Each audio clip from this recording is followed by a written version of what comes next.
Marco എന്ന ചിത്രത്തിൻ്റെ 20-ാം ദിവസത്തെ ഇന്ത്യ കളക്ഷൻ റിപ്പോർട്ടാണ് ഇന്നൊരു വീഡിയോ ഭാഗത്ത്. വീഡിയോയിലേക്ക് വരുമ്പോൾ ഈ വീഡിയോ ലൈക്ക് ചെയ്യുക, ചാനൽ സബ്സ്ക്രൈബ് ചെയ്യുക. ജനുവരി മാസം ഇനിയും അങ്ങോട്ട് ധാരാളം ചിത്രങ്ങൾ OTT റിലീസ് ചെയ്യും. നമ്മുടെ ചാനൽ ഭാഗം പരിശോധിച്ചാൽ നിങ്ങൾക്ക് കാണാൻ വേണ്ടി സാധിക്കുന്നതായിരിക്കും. ഉണ്ണി മുകുന്ദൻ, കബീർ സിംഗ്, ജഗദീഷ് എന്നൊക്കെ പ്രധാന കഥാപാത്രങ്ങളായ ചിത്രമായിരുന്നു മാർക്കോ.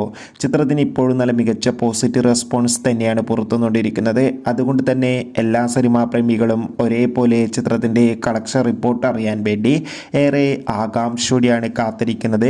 ചിത്രത്തിന് ഇന്നലെ 20-ാം ദിവസം ഇന്ത്യയിലും മികച്ചൊരു ബുക്കിംഗ് നടന്നിട്ടുണ്ടായിരുന്നു. അതുകൊണ്ട് തന്നെ ഇന്ത്യയിൽ മാത്രമായി മാർക്കോ എന്ന ചിത്രം ഇന്നലെ മാത്രം ഏകദേശം 30 ലക്ഷത്തിൻ്റെ അടുത്ത് വരെ കളക്ഷൻ സ്വന്തമാക്കുമെന്നാണ് ട്രാക്കിംഗ് റിപ്പോർട്ടുകൾ സൂചിപ്പിക്കുന്നത്. എന്തായാലും ചിത്രത്തിൻ്റെ കൂടുതൽ അപ്ഡേഷൻ അറിയാൻ വേണ്ടി കാത്തിരിക്കാം. മാർക്കോ എന്ന ചിത്രം കണ്ടവരുടെ അഭിപ്രായം തീർച്ചയായും കമൻറ്റ് ബോക്സിൽ രേഖപ്പെടുത്തുക.